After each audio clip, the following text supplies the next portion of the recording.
Greetings and welcome to the Department of Tangents podcast, an interview with roots musician Valerie June featuring new comedy from Shane Torres, and I'm your host, Nick Zano. I've tried to catch up with Valerie June a couple of times in the past, and I finally got the opportunity to speak with her at a show at Prescott Park in Portsmouth, New Hampshire. We sat down in the outdoor green room behind the stage. You can hear a little bit of wind blowing in the microphone. June is full up with twang and soul. Her last two albums, Pushing Against a Stone and The Order of Time, feature a deeply satisfying mix of folk, blues, soul, R&B, and rock and roll. And she's an accomplished songwriter. She's written songs for the Blind Boys of Alabama and Mavis Staples. And seeing how joyful her show was at Prescott Park that evening, I can really see how big an influence Mavis is for her, not only in her songwriting, but in an indomitable optimism and playfulness. Not that there's a lot of saccharine sentiment in her songs. She's writing about heartbreak and struggle, and usually her narratives are just shy of getting what they want, or they've just lost it. But the theme I hear through all of it is keep going. What matters most is how well you walk through the fire, as Bukowski once wrote, and June dances through it merrily. Right away in the interview, we got something unplanned. She was talking about doing a fashion show in her trailer, the one they have set up as a dressing room behind the stage, and that led to a discussion of getting yourself in the right mindset to play in front of people, and your confidence and how you look can influence the way you feel and how you're present in your art. The interview ends a bit abruptly as my recorder ran out of space just as June needed to get ready to go on, so hopefully I'll catch up with her again down the road sometime. There were a few questions I didn't get to, and I'm sure there will be plenty more as she keeps making music. And the featured comedy track this week is from Shane Torres from his new album Established 1981, which is out Friday, September 8th. And now, Valerie June.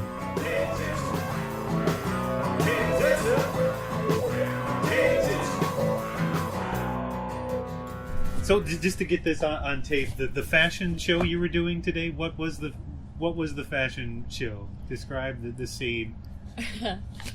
I have a cute little tiny house here. That's my green room, and it has a full-length mirror, and it has a little Marshall amp where you can plug up it's got an aux cable, so you can plug your computer up. And I just plugged it up, and I started playing tracks. I started with Fruits of My Labor by Lucinda Williams. And then I got stuck. On Junior Kimbrough, and I started with Meet Me in the City, and then I went to Done Got Old. And I just, as I was playing tracks, I was changing clothes into different outfits and different shoes. And yeah, that was pretty much it. Lots of coffee was involved in this situation. And lots of dancing as well. And I snap a quick picture of the outfit if I like it, so I remember it, because I don't always have time to, you know how it is with girls, we spend so much time figuring out what we're going to wear that day for an event. So because I have a lot of events, I just go through and snap up a bunch of clothes when I get time. And then when I run in from a flight or from a tour and I don't have much time but I have a big event, then I go back through all these little fast clips of images of outfits, and I'm like, I'll pull that one from my closet that is packed full of crap. So, is that important to you in terms of the presentation of the music as well?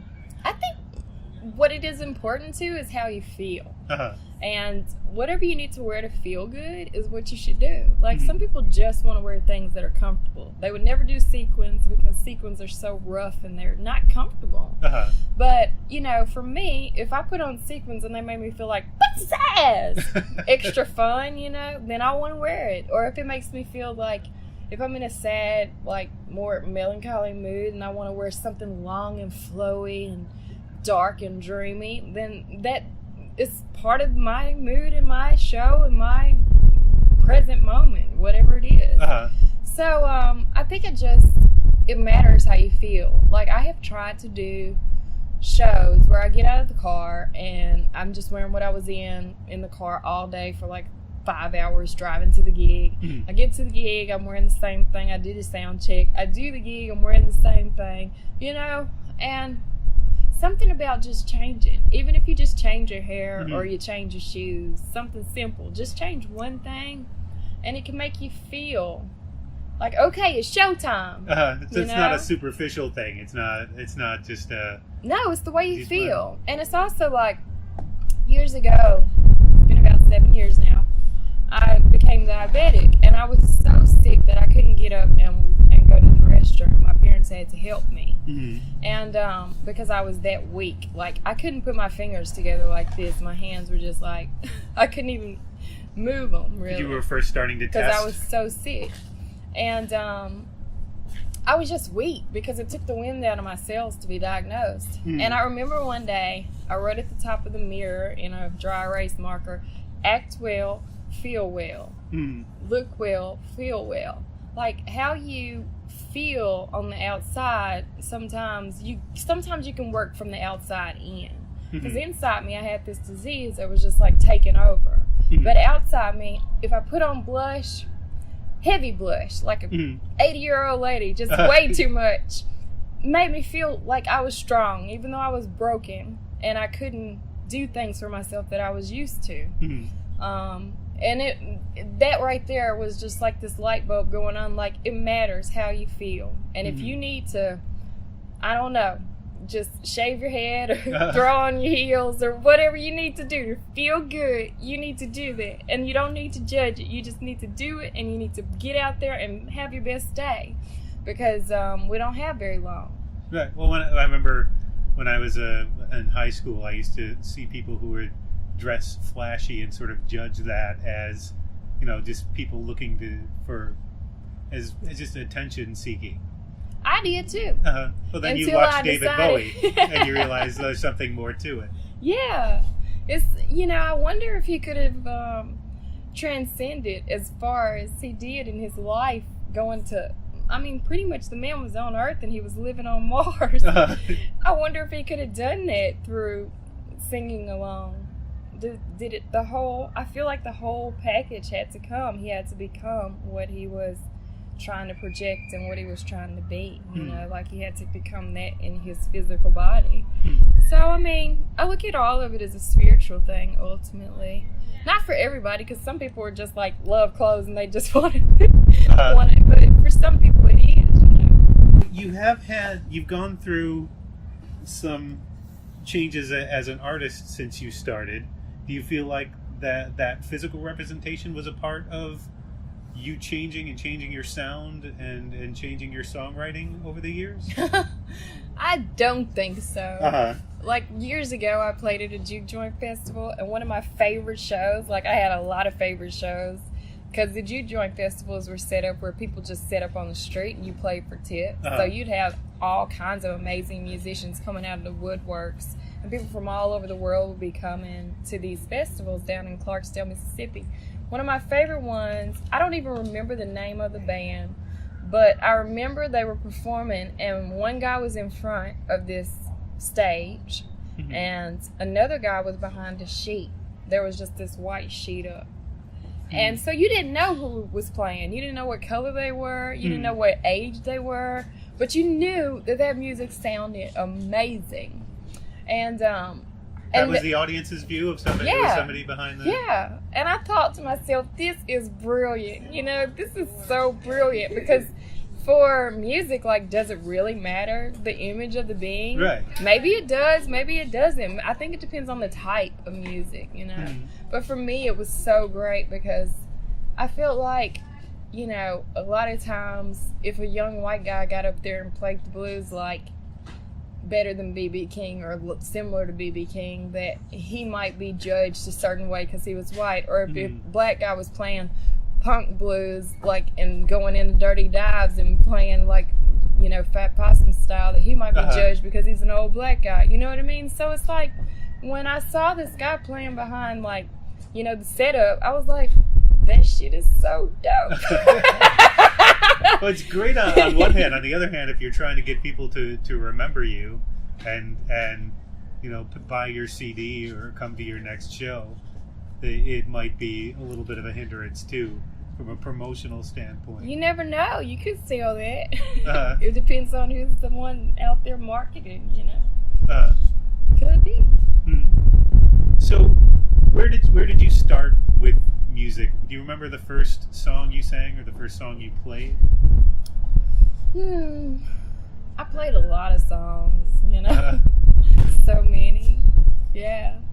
Do you remember what made you want to sing that first time? Well, when I was little, I went to church with my family and we all sang. And so growing up with the singing family, that kind of changed the way I, viewed singing. I knew it was something that I enjoyed doing because I did sing. And then, besides that, just being around my father, and he was a promoter, and so he always had music playing. Mm-hmm. My mother, on the other hand, she didn't really like having music playing because there's 5 of us, so she had enough going on. Right. But he would always have music playing, so he was really into music.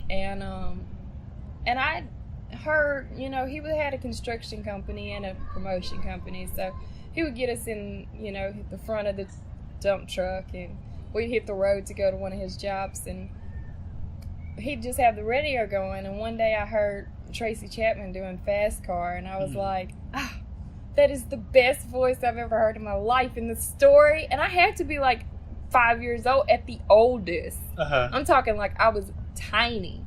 And then the same with I Want to Dance with Somebody by Whitney Houston. When that came on, I was like, whoa. And so these were like black women who were doing music that I thought was pretty cool when I was a kid. And they were singing. And the reason I loved them was because for Tracy, the story and the tone of her voice and the fact that she was playing an instrument. And for Whitney, what girl at my age didn't love her? And her voice was so powerful. But they caused a problem for me too, because I knew that whenever I was singing that my voice wasn't like what I heard on the radio.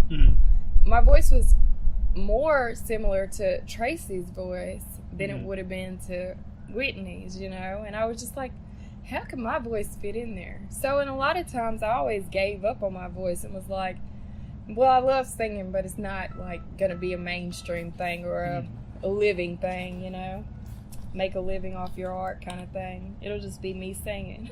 Well, did you ever find a voice that was like yours that made you think, well, maybe I can do this? Or did you just forego that and just say, I'm going to do this anyway? I said I was going to do it anyway. And in doing that, I'm super spiritual. So some of the sayings that happen to me are, as you move towards your dream is moving towards you. So I said, I'm going to do it anyway, my stubborn Capricorn self. And as I said that, then voices started to come to me through friends who were musicians, mostly in Memphis, that sounded different, like the voice of Elizabeth Cotton, or the voice of Jessie Mae Hemphill, or the voice of Memphis Minnie, even the voice of Billie Holiday. When you listen to these voices, it's like it doesn't really fit anywhere. The voice of Tom Waits, it's just the voice. And so when you listen to these voices, I was like, well, these people are just doing what they love, and they don't really have to fit into this world that I grew up around, which was just radio and church. So that was kind of cool. Was Lala Brooks from the Crystals an influence on you at all? For some reason, listening to the albums this week, some of their songs, some of the Crystals songs came to mind. I don't know them at all, but I'd be interested to listen to them. They had from the 60s, a bigger, one of the girl groups, and That He Kissed Me is theirs. The Rebel song is theirs. No, I don't know them. That happens to me frequently, where I'm sure that somebody's influenced. They must have spent hours listening to this album, and I'll say, hey, is this person an influence? And somebody will say, I don't even know who that is. Probably because you know more music than most people you sit before. Well, it's for some. So when do you remember a moment when you said, this is what I'm going to do with my life? When did that change from this is just going to be me singing to me to... I think I'm still having those moments, where I say, this is what I'm going to do in my life. This is what I'm going to do in my life. This is what I'm going to do in my life. Every day, I find a moment in every day where I feel like I need to tell myself, this is what I'm going to do in my life, And so, I think about other singers, and I'm like, they must know is what they're going to do with their life. But I have to tell myself this is what I'm going to do with my life. Because I know I'm going to always write songs. I know I'm always going to be, well, I don't know that, but I feel confident that I'll hear songs. Because I do.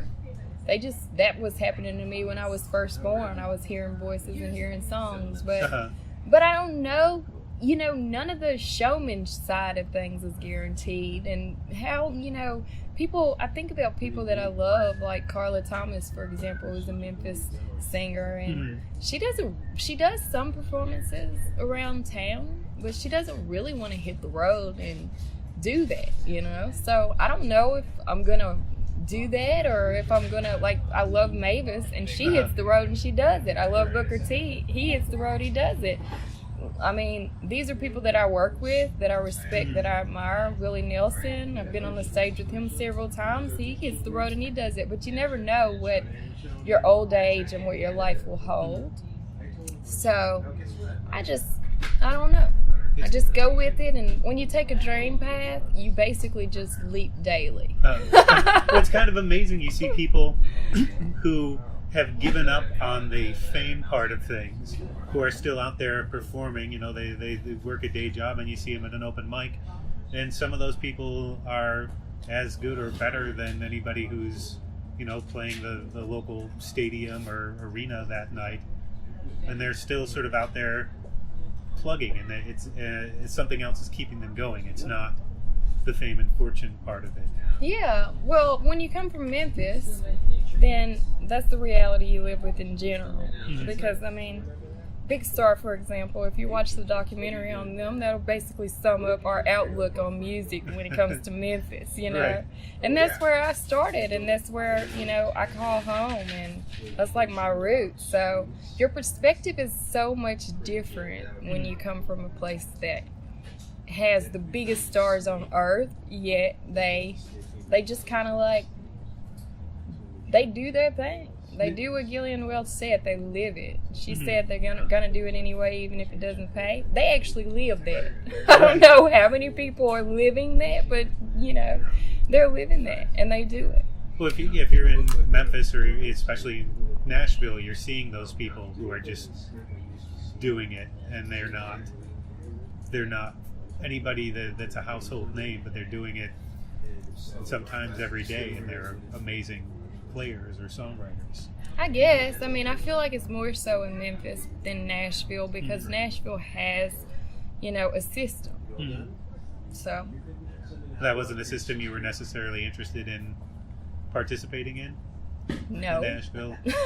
I'm not interested in systems. That's why I find it difficult to stick with a genre, because I'm more interested in dancing around and being a part of it all. Why can't it all just work together in some strange divine way?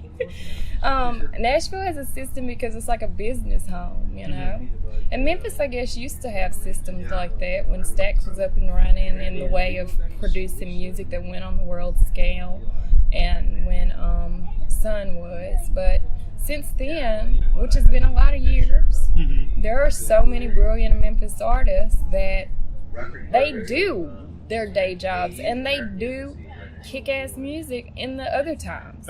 So, I feel like it's everywhere, but I don't know. I love Tennessee, so I'm always looking at different pockets in Tennessee and just saying to myself, well, like you just said, that person is, they're so awesome, and I want them to be on that world stage, but at the same time, maybe it's not for them. It's not, there's so many elements. Some people don't want to leave their families. Some people, there's so many things. Some people don't like airplanes, So you never know.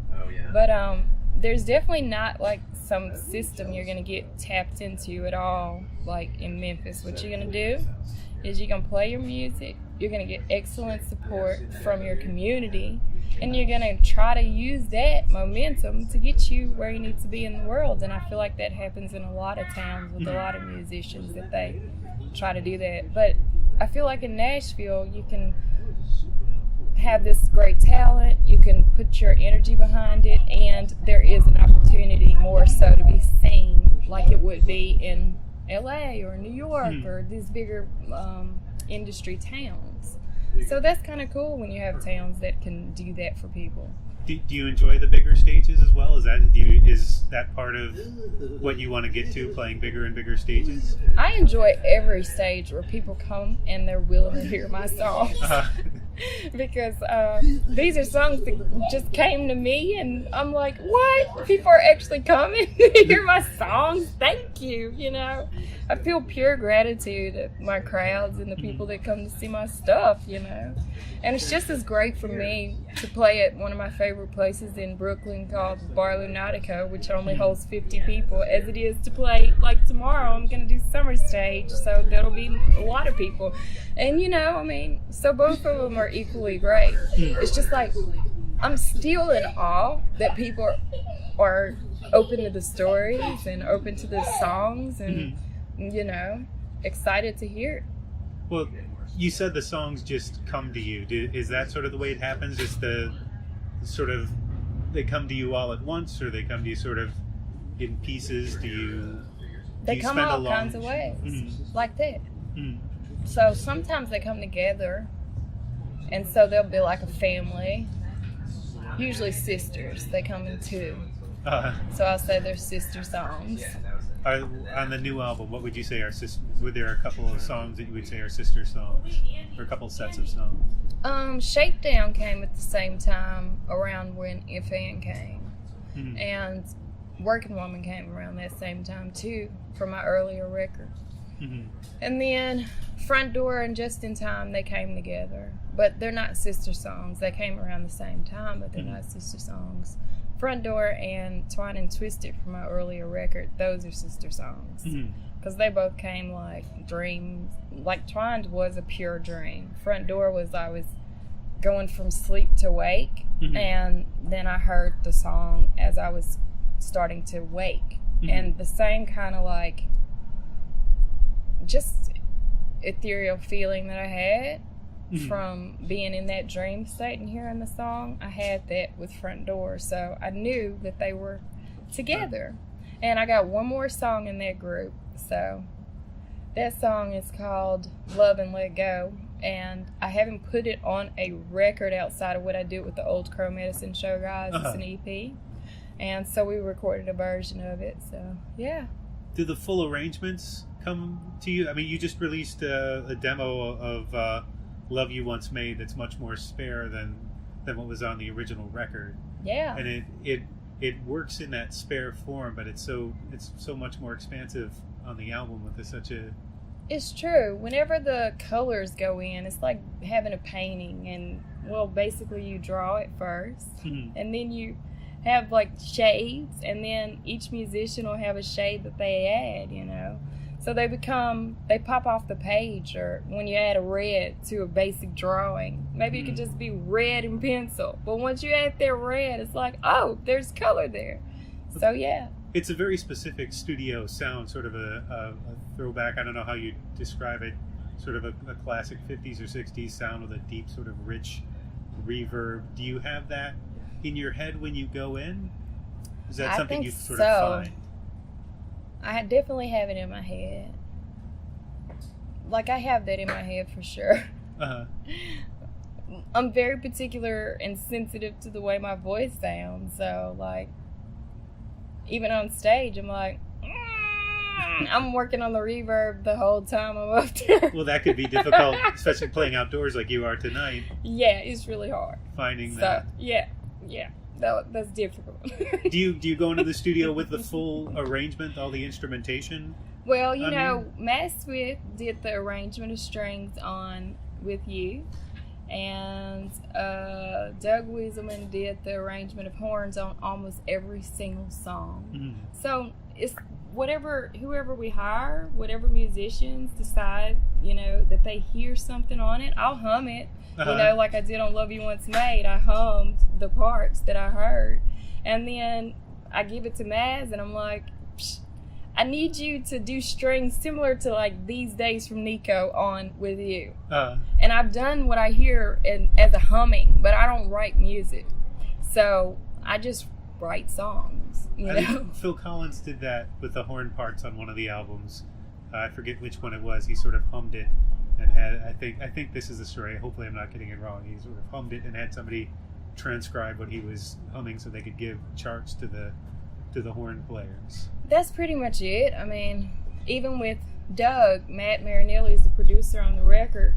So we're all in the living room and we're playing the songs because we recorded the basic, part of the songs, the core of the songs, and we sat with Doug, and sometimes there would have to be humming, or there would have to be like playing an example of another song that would put him in the mind of what we are hearing. What you're basically trying to do is tell somebody to get inside your brain and pick out what's there and blah blah, and add their own flavor if they want to too. So you hire people that you can trust that would have the same vision for a song. And so there have been times that I have had the core of the song, and then I get in a room and I think, oh, I'll see what is going to happen with this particular band on this song. And it's just not been right. So then I say, well, thanks.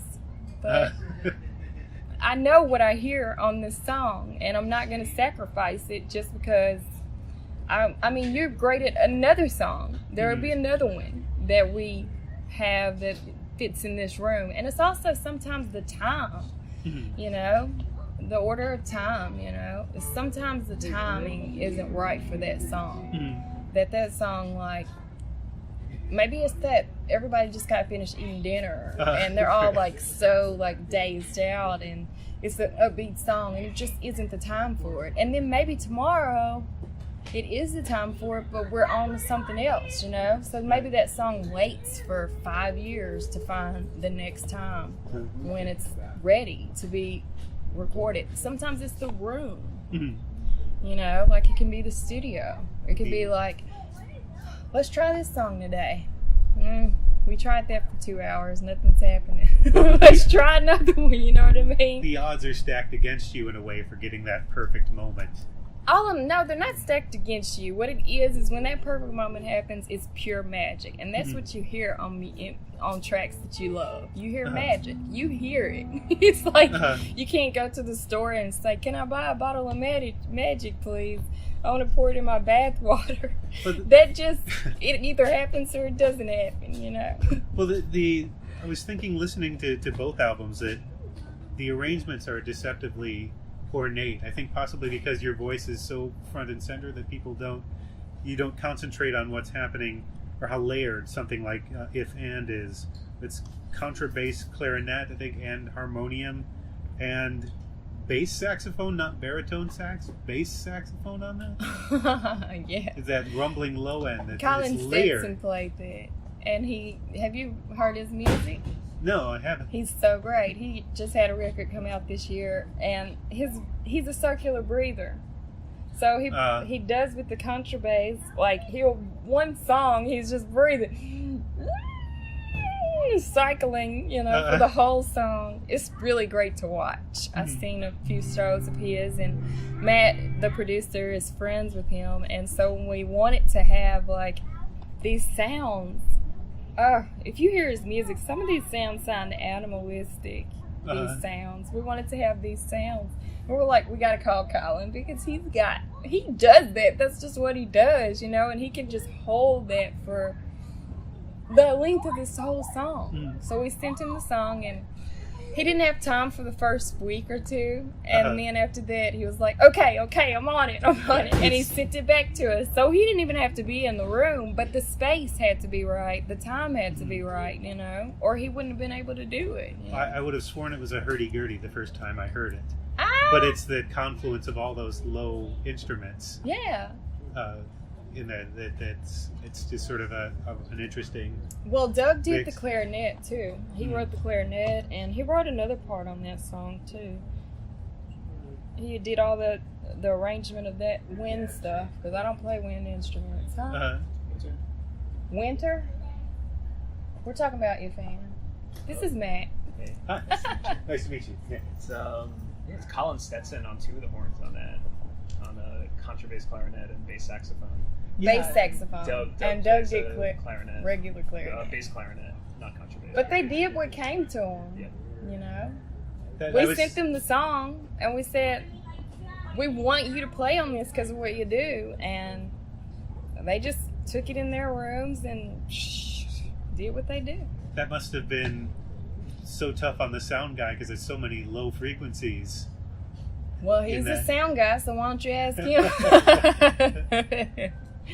You know, he produced most of the record. What was that? Was that tough? That tune was actually a lot of fun. Separating It's really all fun. the- I love all those. That instrumentation is great. And there's some harmonium in there that Pete plays the Played harmonium. on that. I just interviewed Zishan B, who plays harmonium. Oh my God. It's a fun instrument. It's such a cool instrument.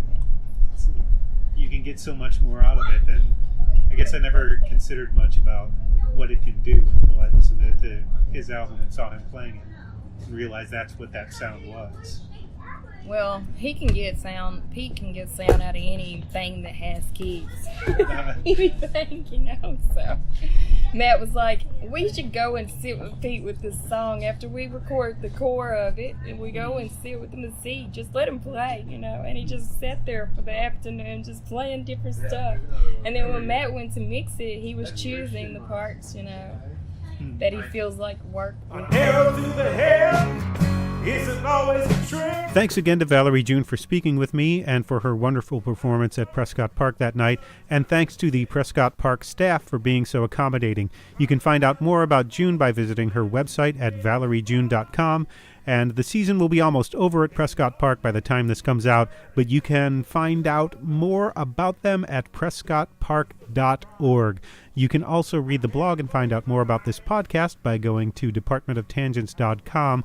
And if you enjoyed this episode, please consider subscribing on iTunes, Stitcher, Google Play, or wherever you download this. And now the featured track for the week from comedian Shane Torres. You may not want to like this one at first. The track is called A Man Named Fieri Filled with Fury, and Torres defends not only America's favorite punching bag of a chef, he also sneaks in a defense of one of our favorite punching bag bands. If it is a comedian's job to watch a census take shape and start pushing in the opposite direction, Torres has certainly done that. The new album is established 1981, and it's out September 8th. Here's Shane Torres. This may be somewhat of a controversial opinion, but can someone please explain to me what the fuck Guy Fieri ever did to anyone?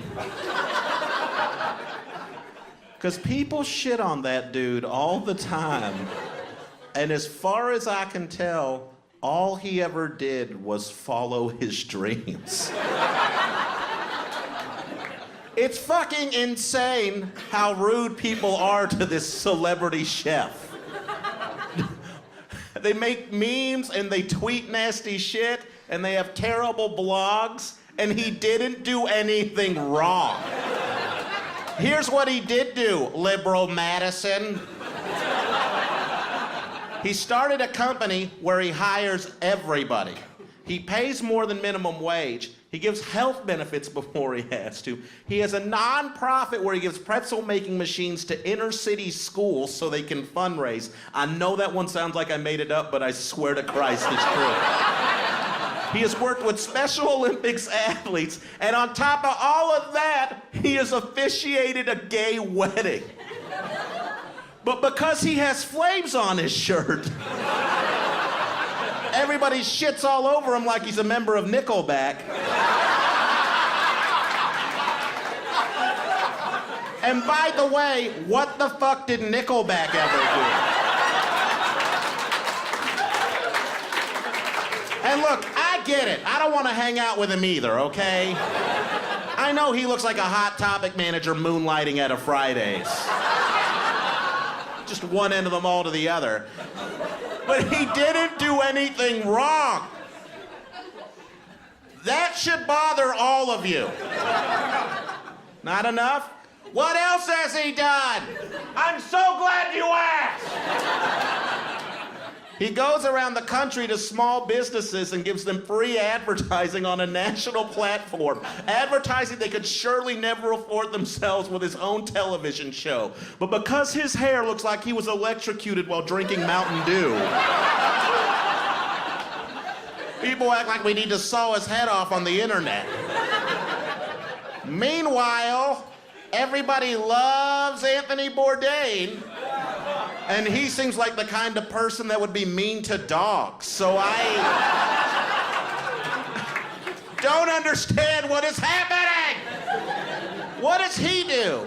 It's like, I put on Rolling Stones t-shirts and tell food carts they suck. Go fuck yourself. What are you bringing to the table? Ugh, madness. Like, if you had to choose between being stuck in a foxhole with Anthony Bourdain or Guy Fieri, I am still doing this bit.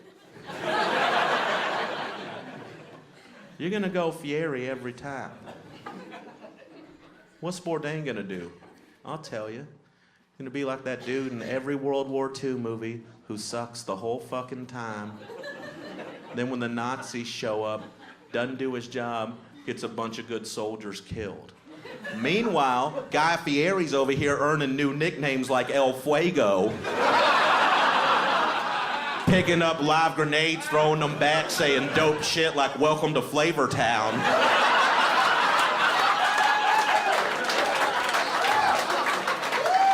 And he knows he's dying on that beach in France that morning, but he's there fighting. And what do? You shit all over him just because he had his sunglasses on the back of his neck.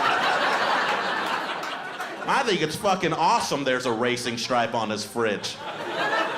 Fucking love it if Banksy had painted it, wouldn't you? Ugh. Also, lay off Carrot Top. I met him. He's nice.